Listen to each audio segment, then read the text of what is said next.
Laughter spread through the Aurora Heights restaurant, one of San Francisco's most sophisticated venues, as the Chinese-born billionaire mocked the black waiter. "Look at this monkey serving our table," Malin said in Mandarin, pointing at the waiter as if he were merely decoration. "I bet he doesn't even know how to hold a tray properly. People like this should be cleaning floors, not serving civilized people like us." The sound of laughter echoed across the restaurant as 5 American businessmen tried to follow along, laughing without understanding a word, eager to impress the woman who controlled a $60 billion empire. David Oliveira continued pouring wine, his face impassive, as if the poisonous words hadn't reached him. At 32, he had learned to swallow humiliations like this daily for the past 8 months, but this time there was something different in his eyes, a dangerous calm present only in those who have faced far greater storms. Malin, heiress of the John industry and one of Asia's richest women, had arrived in San Francisco to close billion-dollar technology import contracts. Her arrogance was legendary, even among other billionaires. She treated Americans like ignorant children and viewed black people as inferior beings. "That one probably didn't even finish high school," Malin continued in Mandarin, savoring each cruel word. "In the United States, they think giving people jobs like this is progress. What a joke." David understood every word, every insult, every comment of disdain.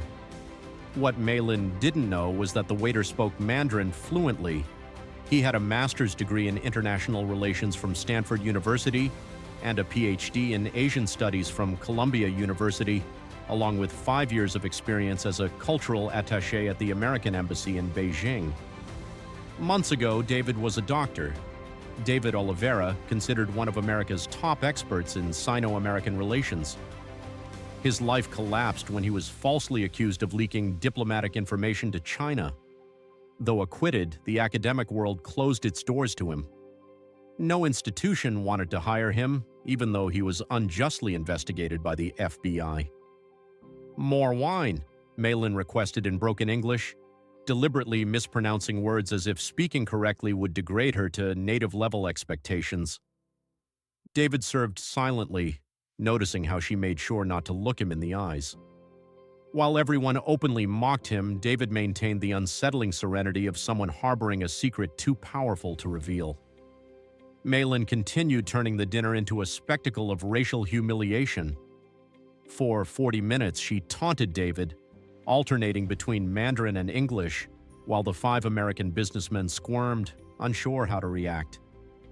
"This monkey probably thinks he'll get a good tip tonight," Malin said, pretending to adjust her napkin while David served the appetizer.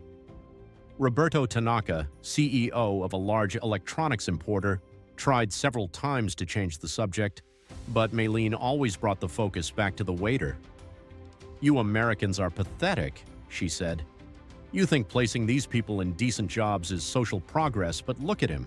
He can't even hold a tray without trembling." David did not tremble with fear. His hands only shook with restrained anger, remembering that months before he had dined with the Chinese ambassador herself in Washington, discussing billion-dollar trade contracts. At that time, Malin was probably at a high society party in Shanghai, spending her father's inherited wealth. David's fall had been brutal. Considered one of America's top experts in Chinese business culture, his thesis on diplomatic protocols was required reading at universities worldwide.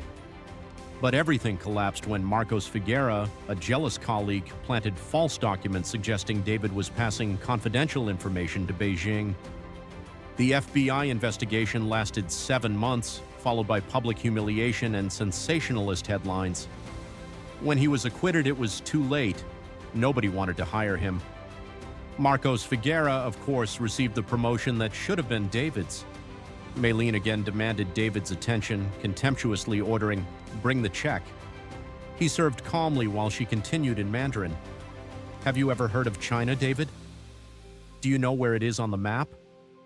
"Yes, ma'am," David replied with composure. Malin laughed. "How cute!" He knows where China is. But at that moment, something changed. David stopped taking orders and looked directly into the billionaire's eyes. It was not submission, it was not fear, it was recognition. Each new humiliation fueled a silent strength growing within him. As Malin continued to pour insults, David went to the staff bathroom, grabbed his phone, and sent an urgent message to Dr. Shen Liu, his former advisor and now director of the Asian Studies Center. "Dr. Shen, I need a favor. Malin of the John industry is here making racist remarks. I have it all recorded. Can we meet tomorrow?" The response came in minutes. "My God, David, where have you been all this time?" This might be exactly what we need. When David returned to the dining room, Malin had intensified her humiliation, alternating between childish English and Mandarin, mocking his table service skills. But every second of that cruel spectacle was being recorded. David began discreetly filming every word, gesture, and expression of sadistic pleasure.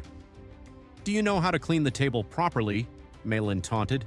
"Or can you only carry plates like a monkey?" "I can clean the table perfectly, ma'am," David replied calmly. Malin laughed in surprise, but he was just getting started. "Miss Malin," David said in perfect Mandarin, his pronunciation more elegant than hers, "I believe you have mistaken this restaurant for a zoo." Silence fell over Aurora Heights like a storm. Malin froze, her face shifting from white to pale. "You speak Chinese," she whispered.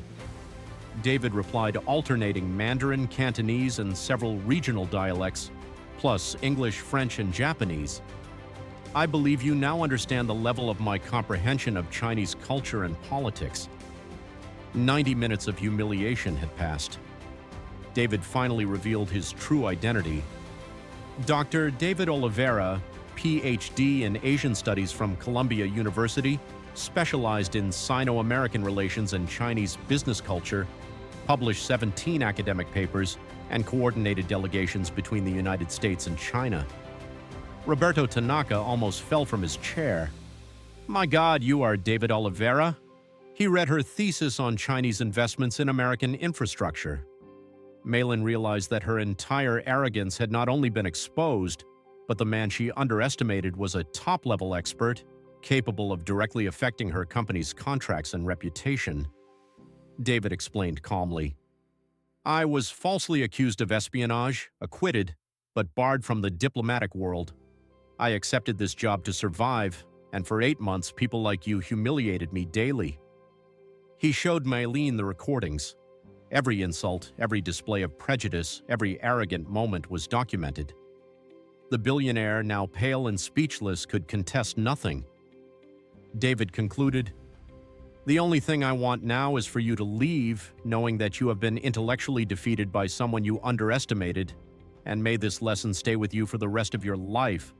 Malin left the restaurant stumbling while David remained calm, dignified, and strategic. 3 months later, his life had completely changed. Malin lost billions in contracts. Her reputation was destroyed, while David became a global phenomenon, a symbol of dignity and resilience. Universities invited him for lectures. The State Department offered his former position back, with promotion and a 60% raise. Aurora Heights became a pilgrimage site for human rights activists. David established the David Oliveira Protocol, zero-tolerance policies against discrimination in commercial establishments. Malin made a final public plea, an apology video that only worsened her situation. Months later, David met Roberto Tanaka, who said, "David, you taught us that underestimating people is the biggest business mistake ever." Meanwhile, Malin lived in seclusion, her arrogance replaced by social isolation, the most expensive lesson of her life. Money does not buy dignity, and prejudice always comes at a price. If you enjoyed this type of content, leave a like and share this video with as many people as possible to spread prosperity in its purest sense.